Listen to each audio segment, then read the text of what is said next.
go. So, all right, buddy, we live, and let me go ahead and get my little intro going right quick. Like,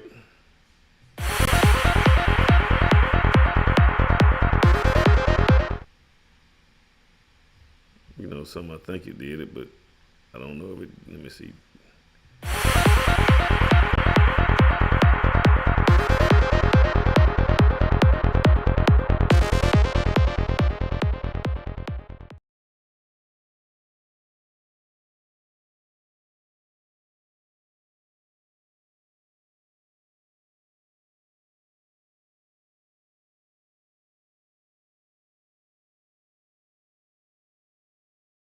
Let me go this right here.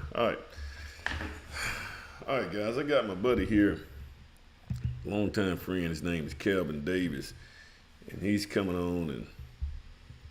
And Kelvin Davis, he knows a lot about the legal side of home ownership, and we talk a lot about this right here. Me coming in as a home builder, and and we may have two opposing views on the importance of home ownership, especially in today's market. So, Calvin, did you want to say anything?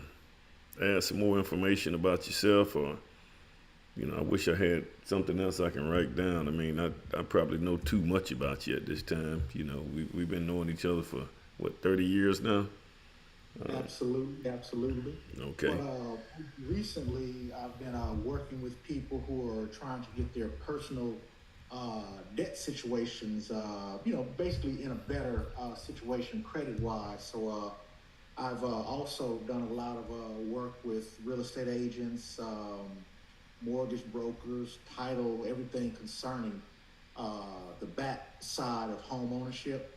And it's really a topic near and dear to my heart. So I'm glad to be on your show today to kind of shed some light from my perspective as far as the importance of home ownership, especially in the black community. Okay. So, why do you think that? I mean, do you think this market that we live in today, with the interest rates the way they are, I think interest rates, traditionally interest rates are not as high as it used to be. Right. Definitely not as high as because I think I remember back, maybe back when we were in college, average interest rates was about 12%. Yeah, double 12, thirteen digits. percent yeah.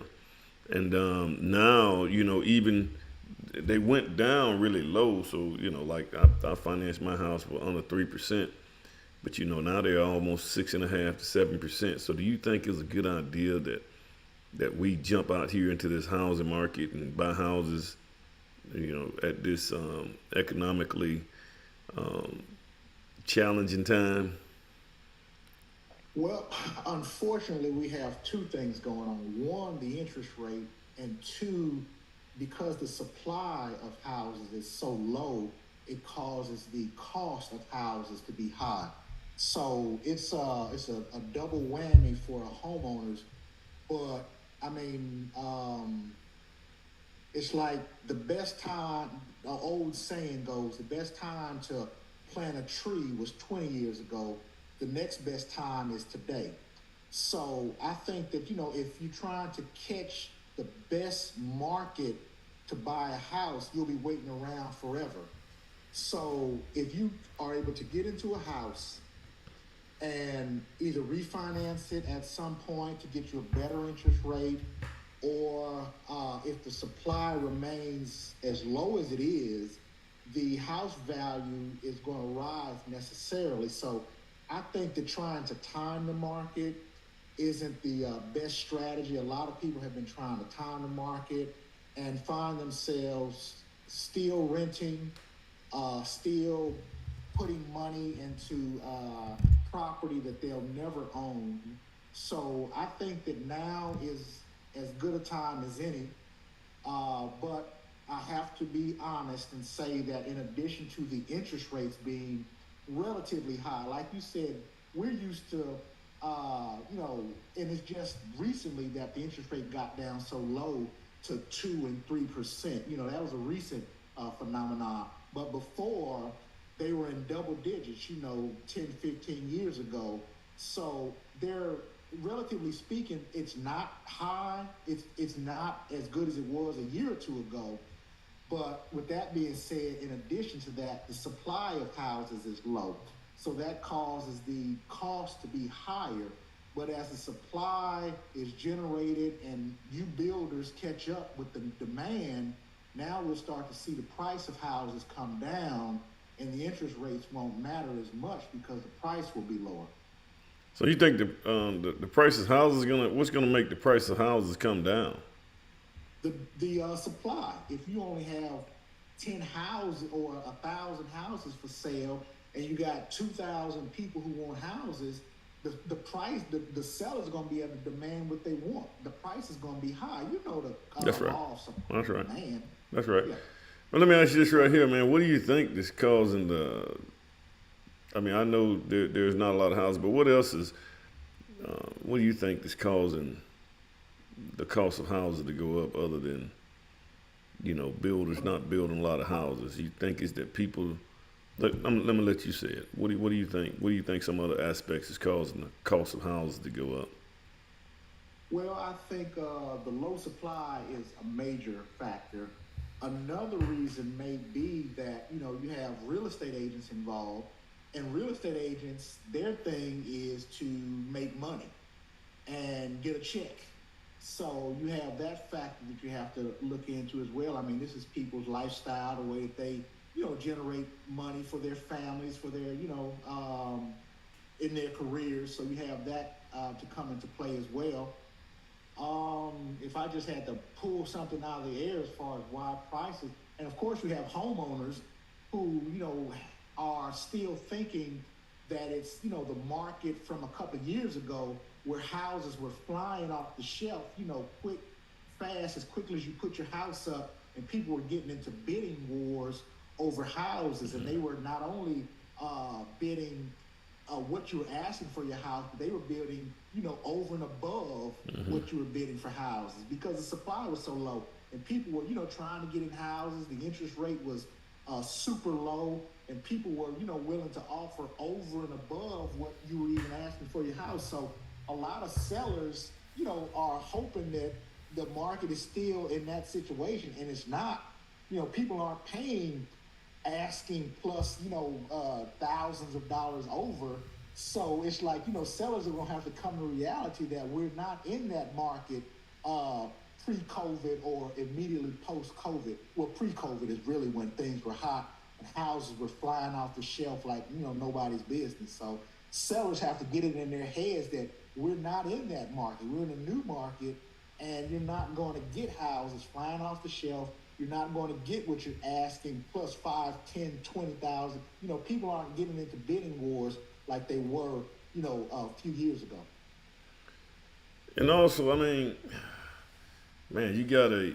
I also noticed too that people are not selling their houses. So people, if you want to go out there and buy a resale, people are staying steady because they don't want to. They don't want to. Just like say for instance me, if I bought my house, or you got your house at 3%, a few years ago, you don't want to get back out here and pay almost double, at least a third more on your mortgage payments every month. And so they're not moving. So those houses are the resales are being locked down. So the people can't buy the resales. So that's becoming a problem. So that's why that's another reason I think that there's a lot of there is a seller's market right now. Do you think that the real estate agents are driving the cost of houses up a lot?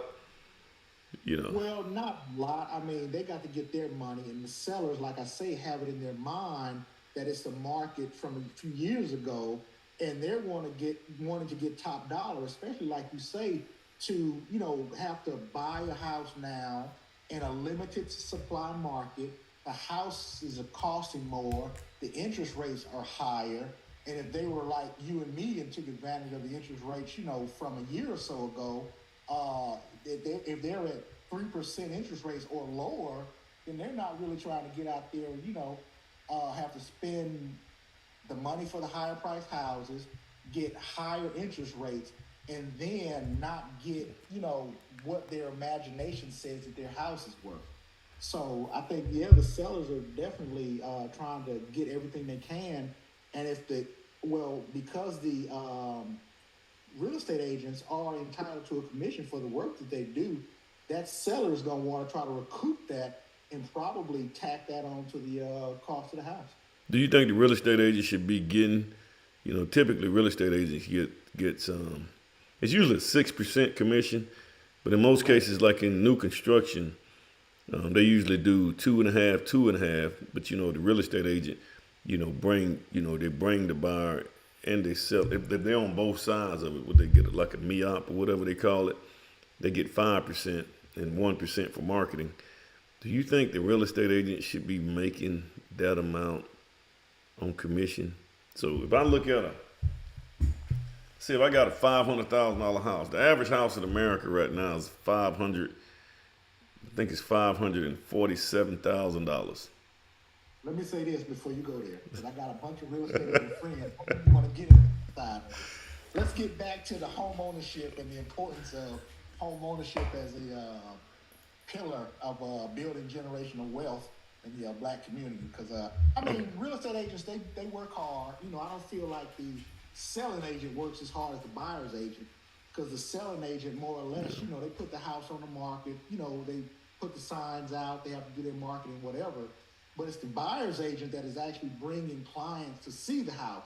The selling agent just kind of sit back and kind of throw his bait out in the water, and now the buyer's agent is bringing the fish to the pole. So Gotcha. that's all I want to say about that. But I feel like they work hard. They are entitled to their commission. The buyer's agent driving the person all around, seeing all these houses, this, that, and that. So I don't want to say don't pay the real estate agent, but it's I'm not definitely saying that. I think they need to get paid, but what I'm saying, I'm just being the devil's advocate, saying that should they, because like, maybe 20 years ago, the average cost of a house was $100,000. okay. And so they were getting, let's say they was getting 6% on that, so they was getting $6,000 for a $100,000 house. And typically what they'll do is they'll list it on MLS, multiple listing agents, the multiple listing system, So or whatever they it's got, whatever it's called. But now, MLS. if you look at today, that hadn't really pretty much changed. It's the same process. We're gonna put it on multiple listing services, and then, but now we done went from $6,000 to $30,000. You know, which is also increasing the cost of the house. That's a whole nother can of worms that we can get into. But I know you don't want to get into that one. But let's get back off into what you were talking about with the you know especially in the African American community. You're saying that we need to get a little bit more home ownership. Absolutely. Home ownership is a great way to build wealth for a family. It's the easiest way, one of the easiest way. Life insurance is another way. But home ownership, you purchase a house, you spend, you have to live somewhere. You spend money to pay the note, your homeowner's insurance, your property taxes. Of course, there are several different ways that you can pay your home off early. You don't have to go 30 years, but they give you 30 years generally. Most people get a 30-year mortgage, and you spend that time raising your kids, letting them go through school, going through college, whatever, working on your career. I mean, the time passes. And at the end of that time, say you're 20 years old, you get a 30-year mortgage. Now you're 50 when the house is paid off. You have a good, 20 to 40 more years of life, arguably, where you're living rent free. You're able to take that money that you're not paying for house note or rent to someone else and use it in a savings to either maybe go into business for yourself, which is another form, a way to build generational wealth, home ownership, life insurance, a business, and things of that nature. All of those things I think can be grown out of home ownership. And again, like I say, you need someplace to stay. Rent nowadays, especially, is $1,000, $1,400 a month. Rent is sky high. I mean, rents even in Birmingham, West End area are $1,000, for a lot of places. So that money could be used towards a reasonably priced house, maybe $100,000 house if you can find one, and use that money over the course of time to get that house paid for, and use the equity in your house for certain things. Home ownership has so many benefits. I mean, I could run them down, but I'm not, just kind of dominate the conversation. But there's so many benefits to home ownership. No, I see that, but why not just rent, and not be bonded down by a mortgage, just in case you gotta go do some stuff, or just in case there's another turn or change in the economy. If you renting something, you can always pivot 180 degrees and go in a different direction if needed be, if times get tough or something like that. So it doesn't get you locked down. Now I know traditionally, yes, houses, getting a house and having equity in that house, but it's just so hard now. You look at inflation, and I don't even think it's necessarily inflation that's going on today. I think it's just a lot of corporations with products and suppliers are just increasing the cost because they can. I don't think it necessarily has to do with supply and demand. I think they're just doing it now. I think, because I'm looking at the suppliers and stuff in the home building industry, they're just going up on costs. There's no increase in gas, or if gas increases, they'll increase the cost of their supplies to meet the new gas prices. But when gas prices go back down, they don't go back down on their costs on the supplies. It just becomes the new norm. Um, I'm just, I'm just looking at it in a different light now. I used to think that, yeah, we need to have home ownership. Everybody needs to have a home. But in reality, me personally, I don't think that everybody is at the point to where, the credit, you have to have your credit right. All that stuff got to be on point. I think that there's a reason for all that stuff. There's a reason that you got to have good credit. And I don't think that, if you got programs trying to help people figure out how to get their credit right, you know, I don't know if that's necessarily a good thing, because I think that it needs to come from within. I think that, that's my philosophy. But I'm just thinking that right now with the way this economy is, everything is just, man, it's not looking good. It's not looking good for the average person. And people trying to go out here and purchase houses and stuff, they're going to be locked down. They're going to be stuck with this thing when they can actually get out here and just, if need be, they can dump it, or they can move somewhere else for a job. Say, for instance, if I'm in Alabama and I got to dump this house, I got to get rid of it, and move somewhere else because there's a job opportunity somewhere else. You don't have that split second flexibility at that time, because this is what's going on. People got to go to where the money is. What's your I thought? got you there. Yeah. Well, raised several different points, so I'm gonna try to deal with them best as my memory will allow me to. My bad, But man.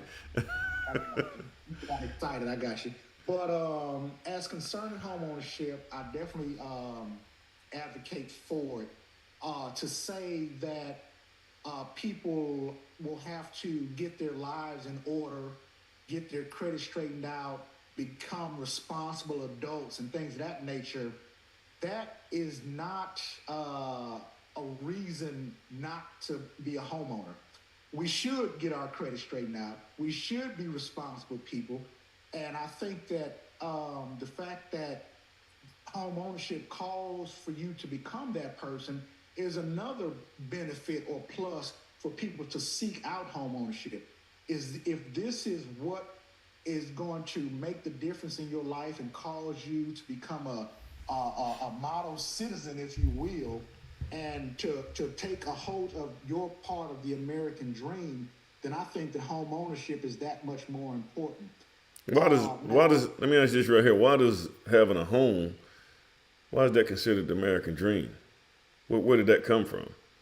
Well, to have ownership, to have a piece of ownership of this country is a part of the American dream. One of the main things that was promoted in the country was land ownership. But do you do this you? was an opportunity for people to come and own land. They But if couldn't you, do it in England. let me ask you this right here. So if I went and bought a house, and if I just bought some land, do I necessarily really own that land? Well, you do. Now, of course, we're in the United States of America. You can't just be a person who's growing dope on your property. Well, And no, you no. can't What be I'm saying is, if I own something, why do I have to pay taxes on it, even when I own it free and clear? See, because you're always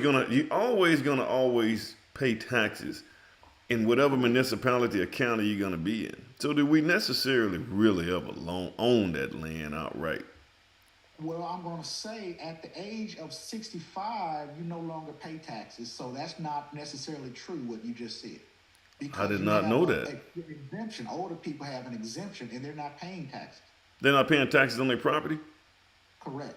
Oh Once wow. you get to 65 years old here in Alabama, and that may be different in other states, but you no longer have to pay taxes on your home, on your land. Correct. And I gotta If wait. it's your home, yeah, you no longer pay taxes. And I just found out that a 100% disabled veteran does not have to pay taxes on their land There you go. as well. So yeah, you're right. You're right. So I had that wrong. So that some people can actually, at a certain point, you can actually own your land outright and don't have to keep paying on it. But now let me ask you this right here. So back in the day, you remember back in was it 2007? Back when there was a housing, when everything just kind of crashed. I remember when all that stuff happened because I was going through some financial stuff being a builder. It was tough on us, man. But what do you think really caused the crash in that housing? The housing crash in the 2000, 2006, 2007, when all that stuff went down. What do you think really caused that? Well, it was a combination of things. The banks being very greedy and allowing for people to get in homes that weren't necessarily equipped But why did the mentally. bank? We got to go in that rabbit hole. Why did the banks do what they did, or what allowed the banks to do what they did? Well, banks are businesses, and banks are money-making entities. Uh, as they were lending money out, they were able to sell those loans. A lot of high-risk loans. People who, like I say, weren't well equipped mentally, financially, to be in houses were allowed to be in houses, and a lot of corners were cut. A lot of programs were instituted that allowed people to get in houses where they didn't have very much skin in the game. And then when these people who weren't necessarily, and this is just, generally speaking, That's right. people who weren't necessarily equipped to be in a house decided that, hey, this is too much of a burden. Hey, I don't like to be responsible for taking care of a house, which is a real responsibility. Things break, things wear out, things tear up. Now all of a sudden I'm having to pay. I can't call a janitor. I can't call the landlord. I have to cut the grass. I have to do this, that, and the other. When these people face that reality, a lot of people just walked away. So you don't think those people, those same people, do you?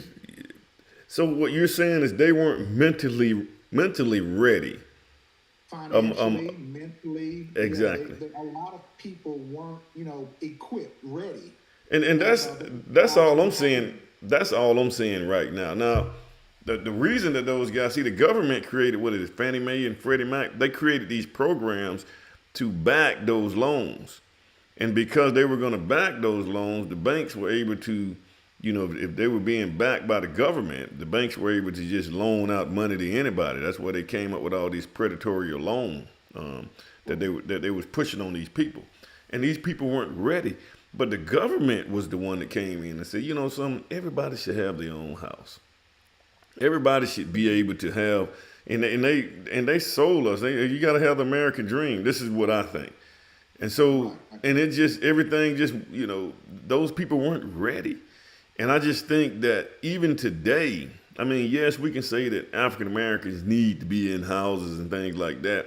But what we really need to say, or what we really need to work on, is that we need to be financially savvy first. So forget the houses, forget them being in houses. I think that what we should work on is a mindset.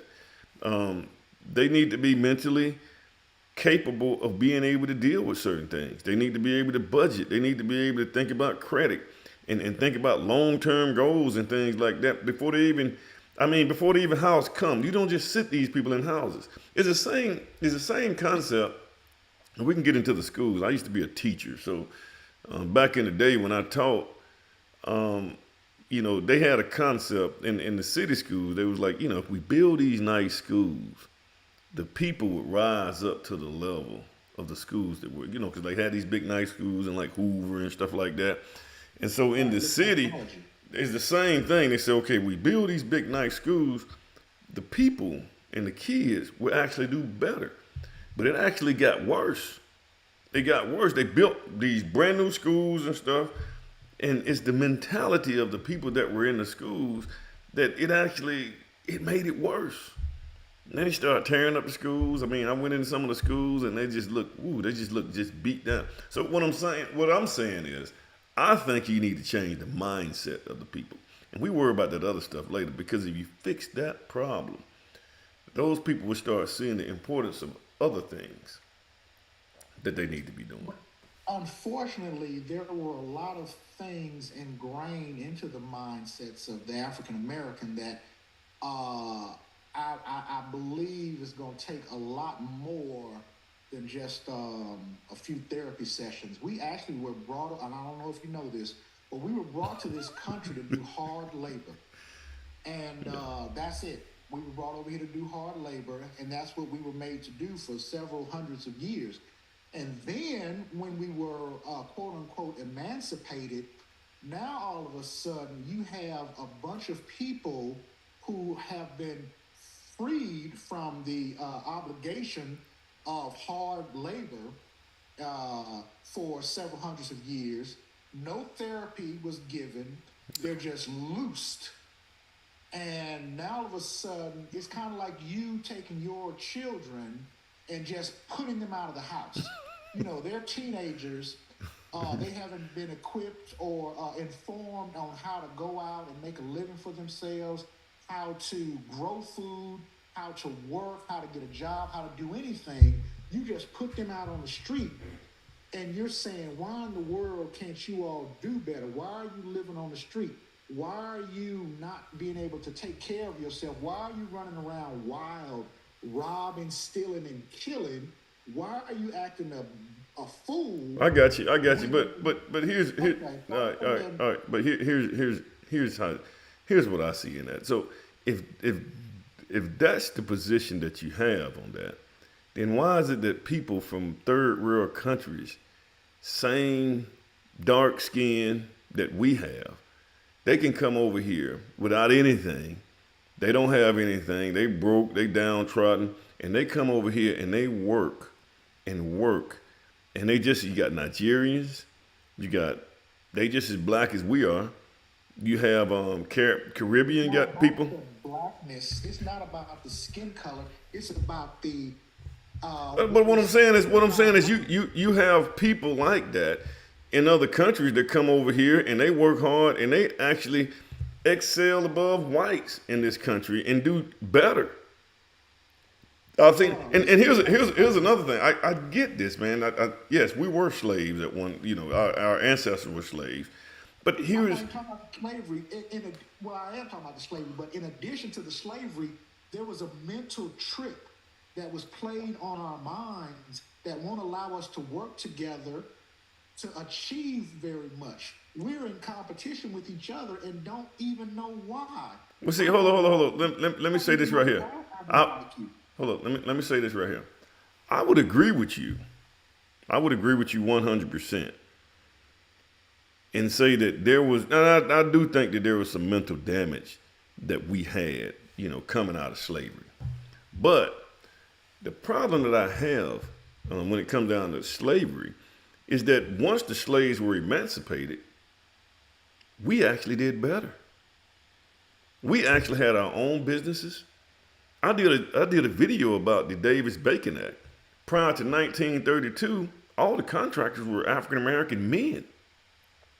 We actually had, if you look at, we had Tulsa, Oklahoma, we had the Black Wall Street, we had our own stuff. We had the Negro League, and we had our own sports stuff. Hold on, hold on. Let me get this right here. We had, back during Jim Crow laws, black men were able to start their own banks. So we were actually, immediately after the emancipation of the slaves, we actually were doing better as a people.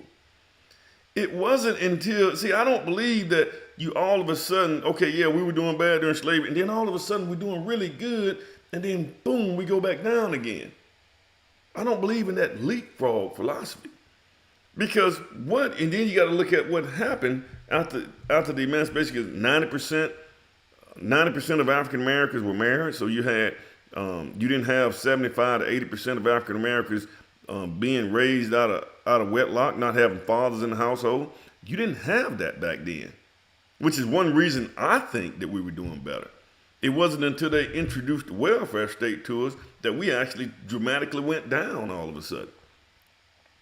But that was a decision that we made. We made those decisions. We said, hey, they had policies within the welfare state that said that, hey, we're going to give this woman these benefits, but she couldn't have no man in that household. So the women actually kicked the men out the household. And so now you broke up the families. So now you have a generation that the problem that I'm seeing, especially with the African-American male or the African-American family, is that the family don't exist. You don't have fathers in the household. You got mothers and stuff, but you don't have fathers and stuff. And so now, just learning what we need to learn as far as going to the next generation, it's tough on us, man. But go ahead. No, my bad. That was my little spiel on it. I just don't think that that's the case. We're going to go back to your Tulsa, Oklahoma example. Do you know what happened at the end story of Tulsa, Oklahoma? Yeah, I think somebody had got hit or something. I think it was a black woman or something, pregnant black. Was it a pregnant black woman? They destroyed. Huh? They destroyed the area. Yeah. I mean, they bombed it, man. They really destroyed it. But Now, okay. when we say they, who are we talking about? The white sheriff did. Okay. During that Now, time. what did America do, the country of America do when that occurred to correct that problem or to repair or do anything to step in to help those people? I don't think they did anything. I know they didn't do nothing. But My point is that isn't a lone example. Yeah. There are several. There probably were 100 Black Wall Streets around the country, but America itself systemically is holding black people down. In my opinion, now this is my limited. Well, let me say this right here. Okay, we talking about Tulsa, Oklahoma. Did you know that 3 years after they bombed that place and destroyed that city, it was rebuilt? They rebuilt it. They rebuilt it was rebuilt. And what destroyed Tulsa, Oklahoma was that during that time, when you had Sears and Roebuck and all the white businesses started coming in, the black people stopped shopping amongst each other because they thought that the products that the white people were producing, or the white shops like Sears and Roebuck and Western Auto and all those guys, they thought that their product was better. So that killed the economy in Tulsa, Oklahoma. There are things that were ingrained in our brains when we were coming out of slavery. Now all of a sudden we can't work together. Even with a legal business, we all selling dope. Even with illegal businesses, we can't even work together to increase the status of black folks. But there was something put in us that causes us to not be able to do the very best that we can, like the foreigners that you were talking about. The same things were not put in their brains, so they're able to come over here and function without that racism stigma or that burden of racism and prejudice that we walk around with, thinking, somebody is racist or prejudiced or Well, they could don't it give be? us. Could it be that those foreigners that come over here, they have a stronger family unit, and when they have a stronger family unit, they don't come over here, and especially when you have fathers in your household and you deal with your father, you don't have a mindset of victimization. You don't carry victimization. You don't walk around being a victim. You suck it up, man. I mean, that's like when I went to school, man, you had people that would bully you, but I didn't sit around and just take it because I'm gonna be a victim. I stood up, hey, look here, man, and my dad instilled that into me. My dad would tell you, hey man, you're gonna have to deal with that. You're gonna have to stand your ground. So no, I You didn't I saying didn't like become a we victim. have a victim mentality? You saying we The have a victim victim, mentality? you have a victim mindset if you're not taught. And I'm not saying that you can't get this if you don't have your father. I'm saying that one thing that your father teaches you, one thing that when you have fathers and that masculine energy in your household, they teach you not to be a victim. And I think that when we walk around saying that somebody mistreated us and we were slaves at one time, and I think that if you keep that stuff in your head and you thinking about that, you can't even think about, I mean, yes, some racism does exist. I believe it. It does exist. It's there. But I don't think that's our biggest problem. I think that because you look at what's his name, A.G. Gaston. A.G. Gaston started a bank here in Birmingham, Alabama. When there were Jim Crow laws, there were laws on the book that were racist, but yet and still he was able to start a bank during He that started time. Hey man, I'm because actually he was about dealing to with black folks. He wasn't. we gonna have to my computer's about to go dead, man. We're gonna have to do this right here. We're gonna have to do a second part on this right here because we getting heavy now, man. We done went into a big rabbit hole.